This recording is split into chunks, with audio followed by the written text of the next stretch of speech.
নমস্কার, কেমন আছেন আপনারা সবাই? আশা করি ভালো আছেন। আমিও ভালো আছি। এখন নাটোরে আমরা যাচ্ছি একটা দিদির বাড়িতে। যাওয়ার পথে দেখুন কি সুন্দর দিঘির মধ্যে হাঁসগুলো ঘুরে বেড়াচ্ছে। দেখতে খুবই সুন্দর লাগছে। আজকে আমরা যাচ্ছি আমাদের প্রিয় বর্ণা দিদির বাড়িতে। এখানে আমি, আমার বোন, মামি এবং আমার কাজিন সবাই একসাথে যাচ্ছি। শীতের দিনে এই রোদ কিন্তু অনেক ভালো লাগে। আমরা যখন যাচ্ছিলাম তখন হালকা হালকা রোদ ছিল আর রোদের মধ্যে হাঁটতে খুবই ভালো লাগছিল। এখানে দিদির বাড়ির সামনেই একটা মন্দির রয়েছে। মন্দিরে প্রণাম করে আমরা চলে গেলাম দিদির বাড়িতে। দিদির বাড়িটা অনেক সুন্দর। অনেক বছর পর আমি দিদির বাড়িতে বেড়াতে এসেছি। এই যে দেখুন, আজকে দিদির বাড়িতে অনুষ্ঠান চলছে। দিদির বাবার আজকে মৃত্যুবার্ষিকী, তারই একটা খাওয়া দাওয়া ছিল। এখানে দুপুরবেলা বসে সবাই গল্প করছে, মা মাসিরা। আর এই যে হলো সেই কিউট দিদি। একটু পরেই দিদি আমাদেরকে খাবার দিল। অনেক সুস্বাদু একটি পিঠা।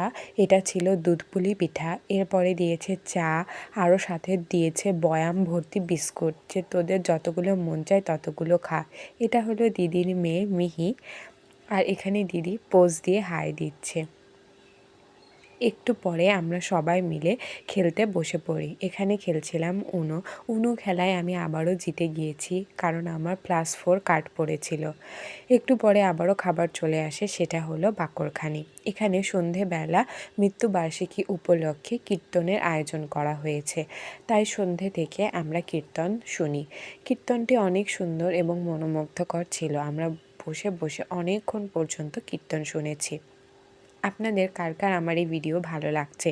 যদি ভিডিও ভালো লেগে থাকে অবশ্যই ভিডিওতে একটা লাইক করবেন, কমেন্ট করবেন আর চ্যানেলটা প্লিজ সাবস্ক্রাইব করবেন।